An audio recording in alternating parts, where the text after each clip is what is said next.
வணக்கம். நான் டாக்டர் கருணாகரன் கிருஷாந்தன். அ சித்த மருத்துவ அ துறையில பட்டம் பெற்று, தற்போது சித்த மருத்துவ வைத்தியராக கடமையாற்றிக் கொண்டிருக்கின்றேன். சிறுதானியங்களிலே மிகவும் அ சுவைமிக்க ஒரு சிறுதானியம் என அ நாம் சொல்லக்கூடியது திணை.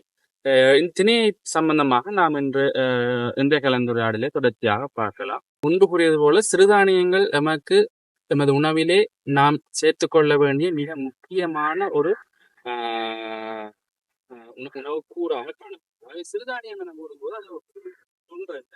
அவற்றிலே கணக்கு வகையான சிறுதானியங்கள் நமக்கு நிலத்துக்கு உரிய சிறுதானியங்கள் காணப்படுகின்றன. உதாரணமாக நமக்கு அநேகமாக தெரிந்தது திணை, சாமை, வரகு, புறக்கன் என 7 வகையான சிறுதானியங்கள் நமது நிலத்திற்கே காணப்படுகின்றன.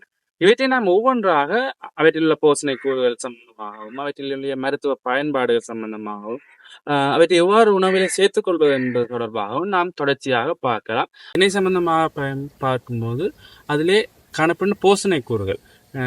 இங்கே போஷணை கூறுகளை நான் ஒவ்வொரு கலந்துரையாடலும் நான் சிறுதானியங்களிலே அதன் அளவுகளை நான் கூறி செல்வதை விட என்னென்ன போஷணை கூறுகள் காணப்படுகின்றதுன்னு பொதுவாக கூறுகின்றேன். பெரும் போஷணை கூறுகளுக்கு மேலதிகமாக, அதாவது புரதம், இலிப்பிட்டு போன்ற பெரும் போஷணை கூறுகளுக்கு மேலதிகமாக இதிலே முக்கியமான ஒரு போஷணை கூறாக இன்று நாம் பல்வேறு உணவுகளை தேடித்திருக்கின்ற ஒரு போஷணை கூறான நார்ச்சத்து மிக அதிக அளவில் காணப்படுகின்றது. இந்த நார்ச்சத்து தான் எமது செமிவாட்டு தொகுதியின் முழு ஆரோக்கியத்திற்கும் முக்கியமானது இந்த நார்ச்சத்து. இந்த நார்ச்சத்து அதிக அளவிலே திணையிலே காணப்படுகின்றன. சிறுதானியங்களே பொதுவாக நார்ச்சத்து அதிக அளவில் காணப்படும், திணையிலும் அதிக அளவில் காணப்படுகின்றது. அதுக்கு மேலதிகமாக இரும்பு சத்தும் கால்சிய சத்தும் போலிக் அமில சத்தும் மிக அதிக அளவிலே திணையிலே காணப்படுகின்றது.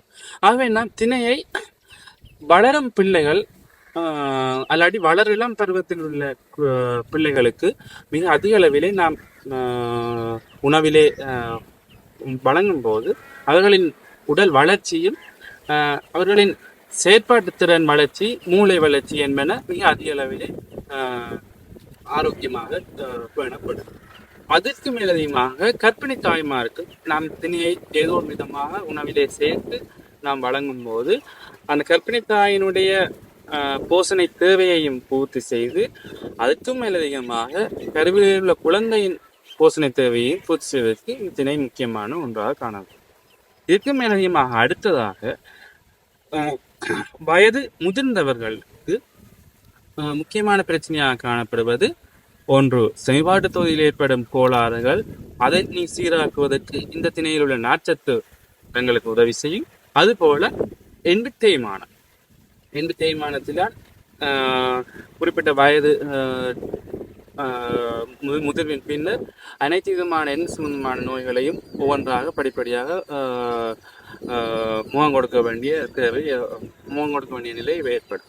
அதுக்கு சிறந்த ஒரு தீர்வு இந்த திணையில் உள்ள கால்சிய சத்தும் போலிக் அமில சத்தும் நமக்கு எந்த வளர்ச்சியை ஆரோக்கியமானதாக வேண்டுவதால் சம்பந்தமான நோய்களை இதற்கு மேலதிகமாக ஒட்டுமொத்தமாக நமக்கு நீரிழிவு சம்பந்தமான அனைத்து பிரச்சனைகளையும் தீர்ப்பதற்கு இந்த திணை நமக்கு உதவி செய்யும். எவ்வாறெனில், ஒன்று அதில் உள்ள நார்ச்சத்து நீரியாக காணப்படுவதால் இந்த தானியத்தில் உள்ள மாச்சத்து உடலிலே உள்வாங்கப்பட்டு அது குளுக்கோஸாக மாற்றம் அடைவதை இந்த நார்ச்சத்து காலதாமதத்தை ஏற்படுத்தி அதை நீரிழிவு நோயாளிகளுக்கு சிறந்த ஒரு உணவாக இதையெல்லாம் பயன்படுத்தலாம் எவ்வாறு பயன்படுத்தலாம் என்று சொல்லி பொதுவாக ஆகவே திணையை நாம் பயன்படுத்துவதற்கு நாம் அதிக அளவு கூறுவது இதை ஒரு மாற்று பொருளாக பயன்படுத்தலாம். அதாவது நாம் வளமையாக இதுவரை பாவித்த மாக்களுக்கு மாற்றாக பயன்படுத்தலாம். அதாவது நாம் அரிசி மாவிலோ அல்லது கோதுமை மாவிலோ அல்லது அரிசியிலோ செய்யும் அத்தனை விடயங்களையும் நாம் இந்த திணை தானியத்தையும் திணை மாவினையும் பயன்படுத்தி செய்யலாம். இப்போ உதாரணமாக கொழுக்கட்டை அல்லது கஞ்சி அல்லது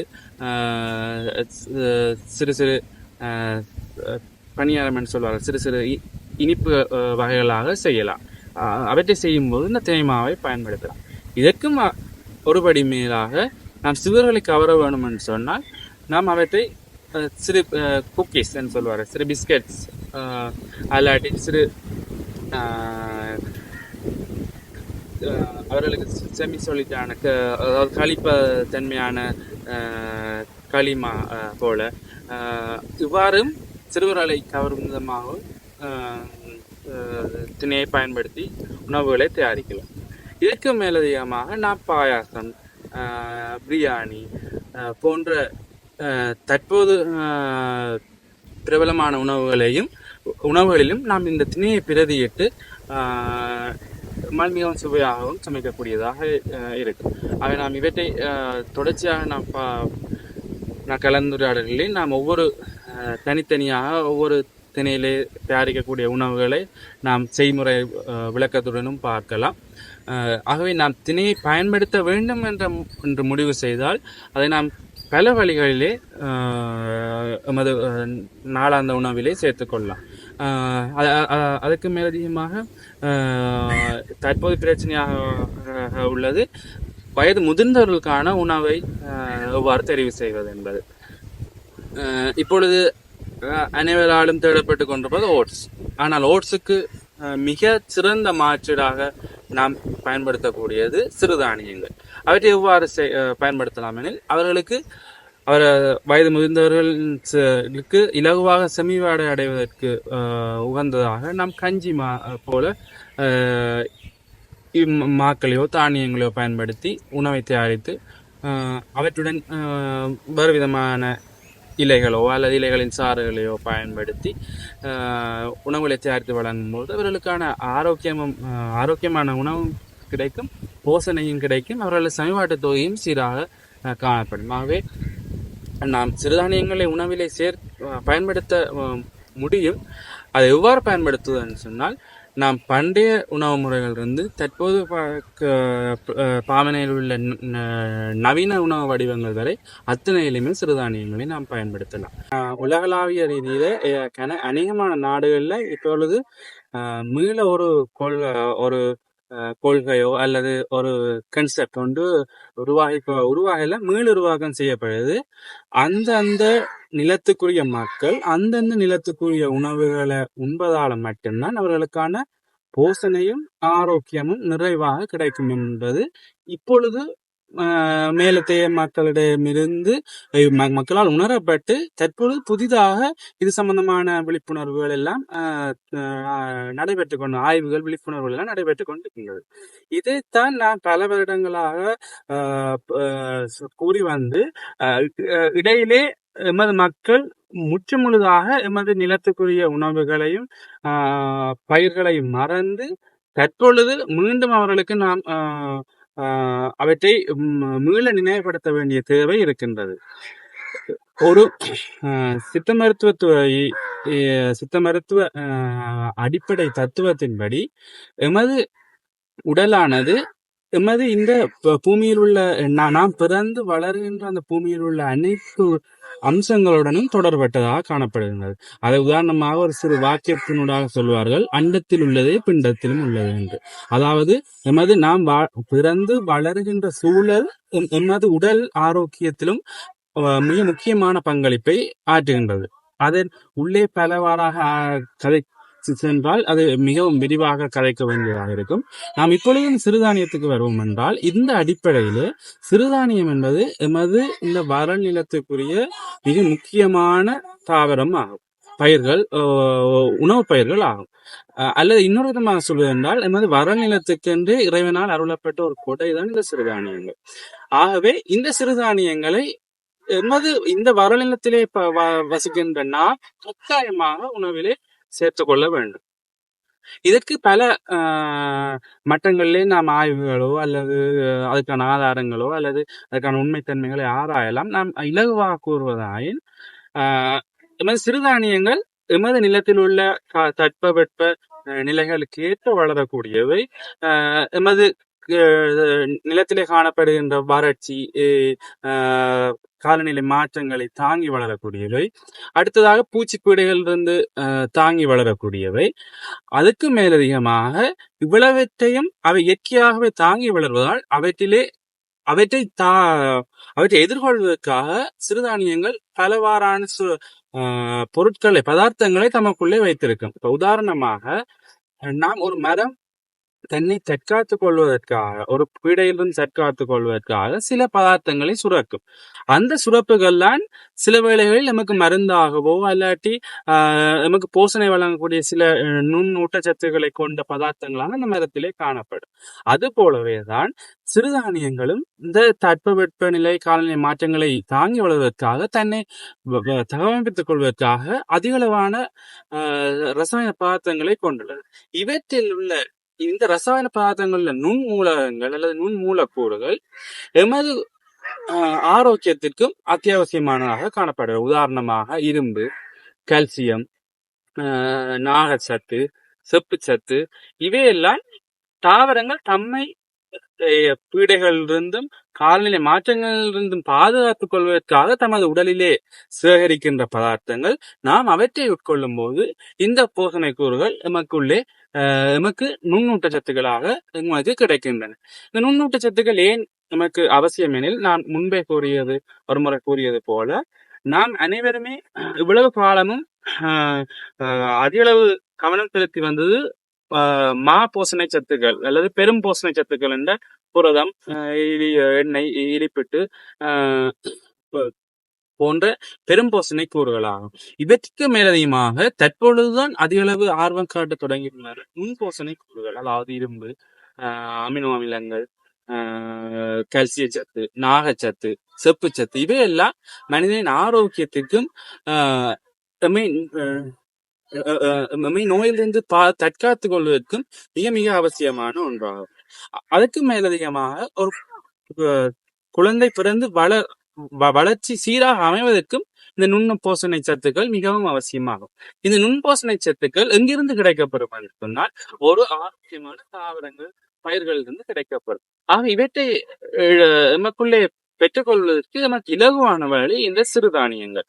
ஏனெனில் இவை எமது தட்பவெப்ப நிலைகளை தாங்கி எமது நிலத்துக்கே உரிய பயிர்களாக காணப்படுகின்றன. இவற்றை நாம் எமது உணவிலே அதிகளவு பயன்பாட்டுக்கு மீள கொண்டு வருவதன் மூலம் நமக்கு தேவையான மா போஷணை சத்துக்களுக்கு மேலதிகமாக அனைத்து விதமான நுண் போஷணை சத்துக்களையும் நம்மால் பெற்றுக்கொள்ளக்கூடியதாக காணப்படும். தற்போது நாம் ஆராய்ச்சி ரீதியாக இதை கதைத்தால் நிறைய ஆதாரங்களை காட்டலாம். ஒவ்வொரு சிறுதானியத்திலும் எவ்வளவு தூரம் இரும்பு சத்து காணப்படுகிறது, செப்பு சத்து காணப்படுகிறது, கால்சிய சத்து காணப்படுகின்றது என நிறைய தரவுகள் காணப்படுகின்றன.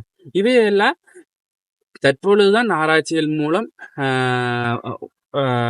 மீள மக்கள் பாவனைக்கு கொண்டு வர வேண்டும் என்ற நோக்கத்திற்காக அவை வெளியிடப்படுகின்றன. ஆனால் இவையெல்லாம் முன்பொரு காலத்திலே எமது நாளாந்த உணவு பயன்பாட்டிலே காணப்பட்ட ஒன்று. அவற்றை நாம் மறந்து தற்பொழுது மீள அவற்றை நாம் பயன்படுத்துவதற்கு மிகவும் சிரமப்பட்டு கொண்டிருக்கின்றோம். திணை போன்ற சிறுதானியங்கள் தற்போது நாம் ஒப்பிடும் போது ஏனைய உணவுகள் பார்த்து சிறுது அதிகமாக காணப்படும் என பல நிகழ்வுகளிலே நாம் பங்கேற்கும் போது கூறுவார்கள். ஏனெனில் தற்போது அவற்றை உருவாக்கும் விவசாயிகள் எண்ணிக்கை மிக குறைவாக காணப்படுகிறது. ஏனெனில் ஒரு குறிப்பிட்ட காலத்திலே முற்றாக இந்த சிறுதானியங்கள் மறக்கப்பட்டு நாம் இப்பொழுதுதான் மீண்டும் நமது பழைய சிறுதானிய பயிற்சியை இப்பொழுதுதான் நாம் படிப்படியாக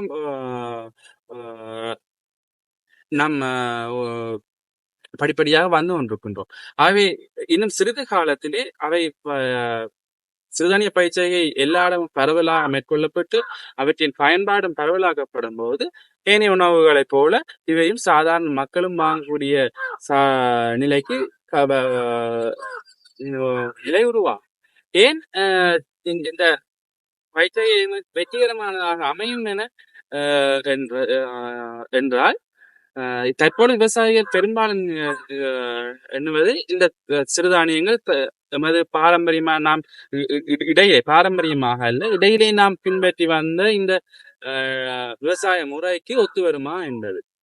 ஆகவே தமக்கு அதில் நட்டம் ஏற்படலாம், இல்லாட்டி அதுக்கான செலவுகள், உற்பத்தி செலவுகள் அதிகரிக்கலாம் என கருதுகிறார்கள். ஆனால் அப்படி அல்ல. சிறுதானியங்கள் என்பது எமது பண்டைய காலத்திலே அவர்கள் எமது மண்ணுக்குரிய பயிராக அடையாளம் காணப்பட்டதுக்கு மட்டுமல்லாமல், பண்டைய விவசாய முறையில் பார்த்தால் அவர்கள் உற்பத்தி செலவுக்கு பெருமளவு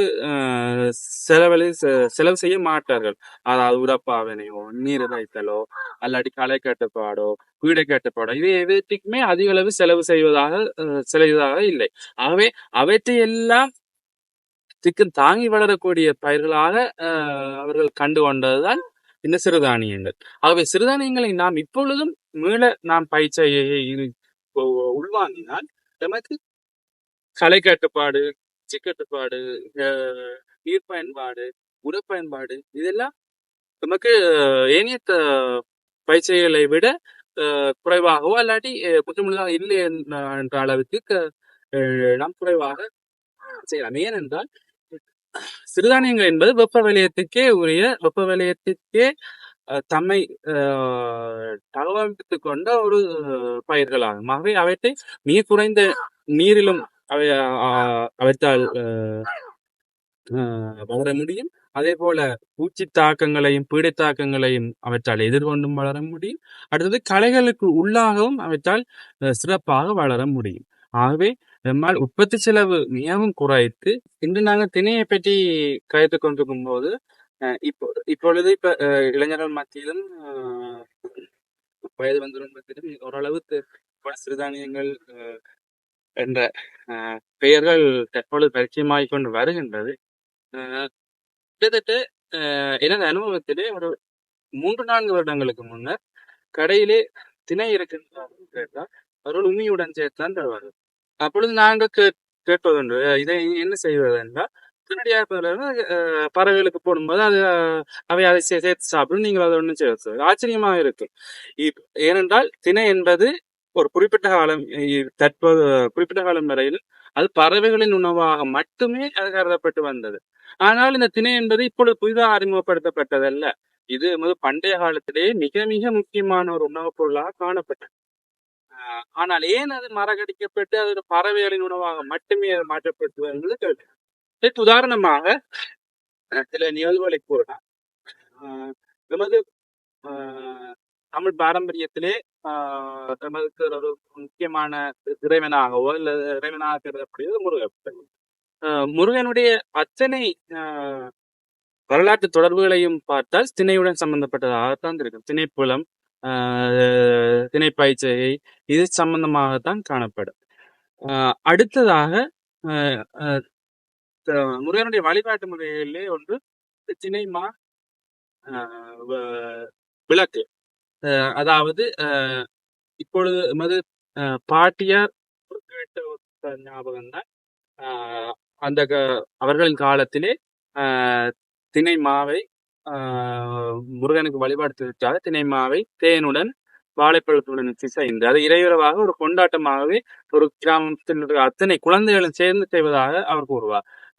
திணை மாவையும் வாழைப்பழத்தையும் தேனும் நெய்யும் குழைத்து அதை சிறு விளக்குகளாக பிடித்து அவற்றை இரவு முழுவதும் காய விட்டு அவற்றை நெய் ஊற்றி எரிய வைப்பார். எரிய விடும் போது அந்த விளக்கு திரியும் எரிந்து அதனுடன் அந்த வெப்பத்திலே அந்த மா ஒரு சிறிதளவு ஒரு இந்த நிலையிலே அவற்றை எல்லாம் திருப்பியும் குழைத்து அதை ஒரு உணவாக கொண்டதாக போவார். இது நமக்கு பார்க்கும்போது அது வெறும் சடங்காக காணப்பட்டா, ஆனால் இது மிகப்பெரிய ஒரு உணவு முறை. ஆனால் இன்று அந்த உணவு முறை நம்முடைய காணப்படவே இல்லை என்று கூறலாம். ஏனெனில் இந்த திணையானது சிறுவர்களுக்கு நிச்சயமாக கிராமங்களில் சிறுவர்கள் இந்த நடைமுறையிலே ஈடுபடுவார்கள். சினிமா தயாரிப்பில் ஈடுபடுவார்கள். அதை போட்டி போட்டுக்கொண்டு அவரை உண்பது சிறுவர்களாகத்தான் இருப்பார்கள். இது முக்கியமான என்ன கூறுகின்றனால், சிறுவர்களுக்கு இந்த திணைமானது அவர்களின் உடல் வளர்ச்சியை பேணுவது மிக முக்கியமான ஒன்றாக காணப்பட்டுள்ளது. ஆகவே இந்த இப்படியான சடங்குகள் அல்லது புராண தொடர்புகள் வெறுமனே அவர்கள் கதையாகவோ அல்லது ஒரு வரலாற்று நிகழ்வாகவோ நாம் பார்க்காது, அது எமது கலாச்சாரத்திலும் எமது உணவு முறையிலும் எவ்வளவு தூரம் ஊடுருவி காணப்பட்டது என்பதற்கான சான்றாக காணப்படுகிறது. ஆனால் இன்று நாம் அவற்றை புதிதாக திணை என்பது ஒரு புதிய பொருளாகவோ அல்லது அறிமுகப்படுத்தப்பட்ட பொருளாகவும் நாம் நினைத்து இன்று நாம் அவற்றை பயன்படுத்துவதற்கு மிகவும் தயக்கம் காட்டிக் கொண்டிருக்கிறோம். திணை என்பது நமக்கு புதிதவன்றல்ல, நமது மிக பண்டைய காலத்திலிருந்து எமது வரலாற்றோடு தொடர்பட்டது, நமது கலாச்சாரத்தோடு தொடர்பட்டது. ஏன் அவ்வாறு அவற்றை பேணி வந்துள்ளார்கள் என்றால், குறிப்பாக நான் சில நிகழ்வுகளை பார்க்கும்போது சில உணவு முறைகளோ அல்லது உணவு பழக்கங்களை சமய தடங்களுடன் தொடர்படுத்துவார்கள். ஏனென்றால் அது மிகவும் முக்கியமானது. அது எக்காரணம் கொண்டும் அழிந்து விடாமல் பாதுகாப்பதற்காகத்தான் அந்த சமய சடங்குகளுடன் அவற்றை தொடர்படுத்துவார்கள். ஆகவே ஏதோ ஒரு எச்சந்தப்பதிலும் அது அழிந்து விடாமல் சமயம் சடங்காகவேனும் அது பின்பற்றப்படும் என்ற அந்த நம்பிக்கை. ஆகவே இந்த திணை விளக்கு என்பது நமது சமய சடங்குடன் தொடர்படுத்தப்பட்ட காரணமும் அது திணை அவ்வளவு முக்கியமான ஒன்றாக நமது உணவு முறையில காணப்பட்டது என்பதற்கான சான்றாகும்.